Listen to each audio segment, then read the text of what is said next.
True indigenous education of Punjab was crippled, checked, and is nearly destroyed.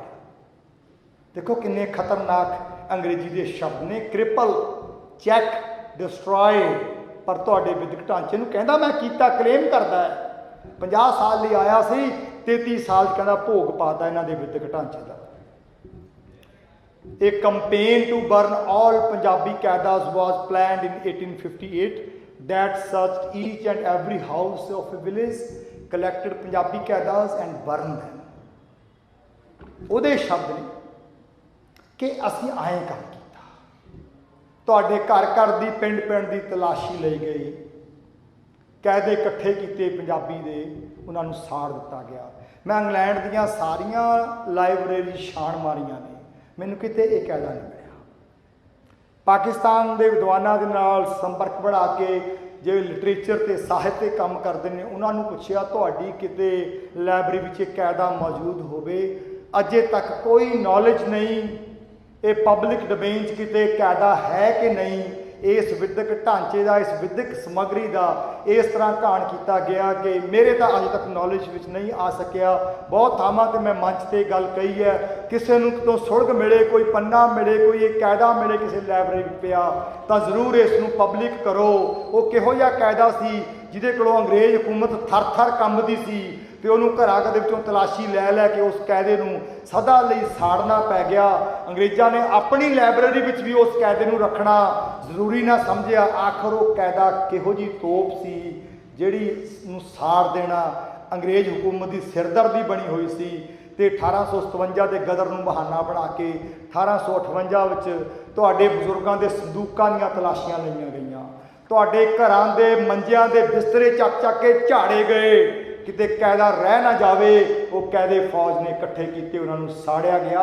ਉਹਨਾਂ ਕਾਇਦਿਆਂ ਵਿੱਚ ਕੀ ਹੋਵੇਗਾ ਇਹ ਤੁਸੀਂ ਅੰਦਾਜ਼ਾ ਲਾ ਸਕਦੇ ਹੋ। ਉਹਦੀ ਗੱਲ ਮੈਂ ਅੱਗੇ ਕਰਦਾ ਕਿ ਇਹ ਸਾਡਾ ਵਿਦਿਅਕ ਢਾਂਚਾ ਕਿੱਥੇ ਖੜਾ ਸੀ ਜਿਸ ਗੱਲ ਤੋਂ ਉਹਨਾਂ ਨੂੰ ਡਰ ਆਉਂਦਾ ਸੀ। ਇੱਥੋਂ ਪੜ੍ਹੋ, ਤੁਹਾਨੂੰ ਇਸ਼ਾਰੇ ਮਿਲਣਗੇ ਕਿ ਇਸ ਢਾਂਚੇ ਵਿੱਚ ਕੀ ਸੀ। ਕਾਇਦਾ ਨਹੀਂ ਲੱਭਦਾ ਪਰ ਲੈਟਨਰ ਦੀ ਕਲਮ ਦੇ ਵਿੱਚੋਂ ਇਸ਼ਾਰੇ ਮਿਲਦੇ ਨੇ ਕਿ ਉਸ ਵਿਦਿਅਕ ਢਾਂਚੇ ਵਿੱਚ ਕੀ ਹੋਵੇਗਾ।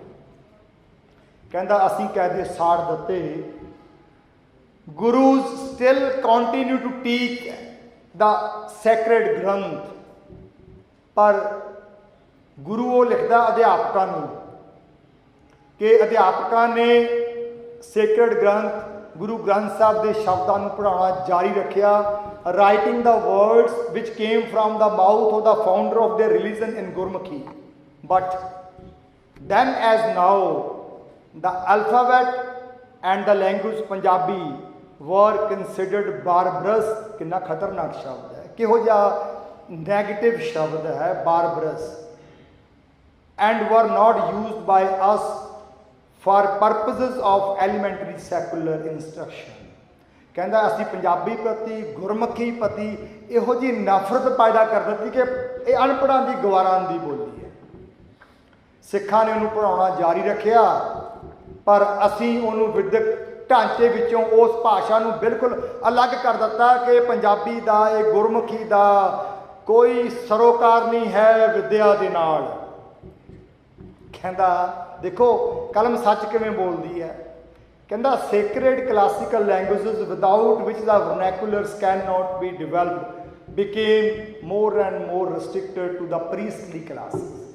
तुहाडी भाषा नूं sacred भी मनदा है, क्लासिकल भी मनदा है।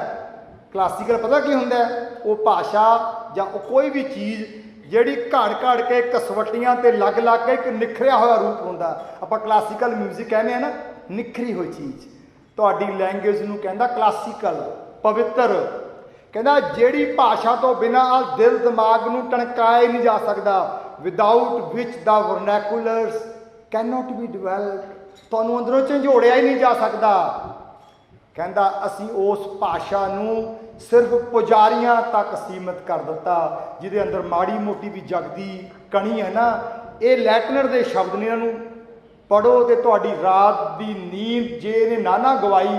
ਮੈਂ ਕਿਹਾ ਕਹਿੰਦਾ ਲਿਟਮਸ ਪੇਪਰ ਹੈ, ਤੁਹਾਡੀ ਆਤਮਾ ਜਿਉਂਦੀ ਹੈ ਕਿ ਮਰ ਚੁੱਕੀ ਹੈ। ਲੈਟਨਰ ਦੇ ਸ਼ਬਦ ਲਿਟਮਸ ਪੇਪਰ ਨੇ।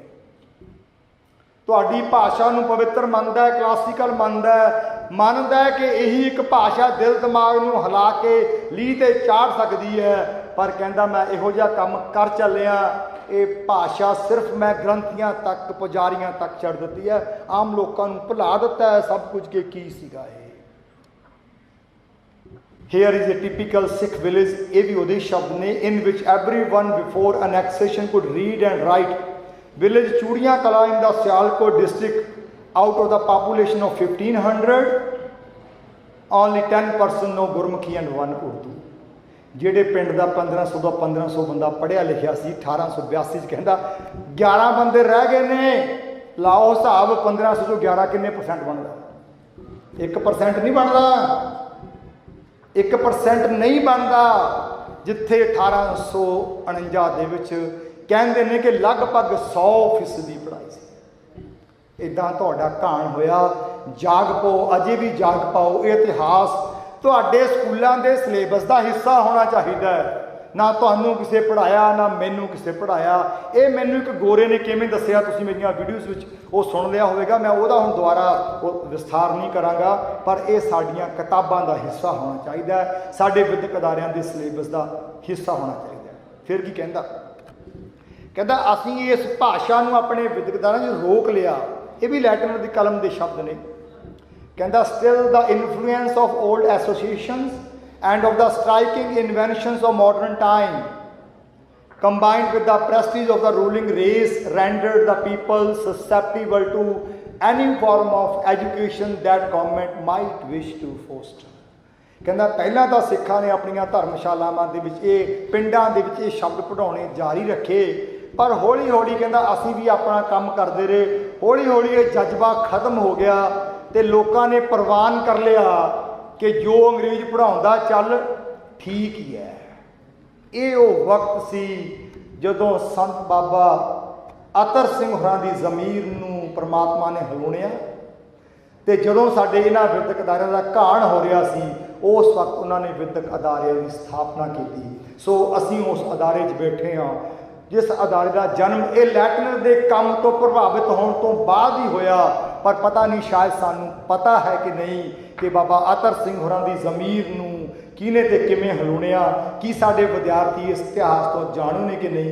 ਇਸ ਕੰਮ ਨੂੰ ਜੇ ਅਧੂਰਾ ਤਾਂ ਅਸੀਂ ਅੱਗੇ ਵਧਾਉਣਾ। ਆਤਮ ਪਰਗਾਸ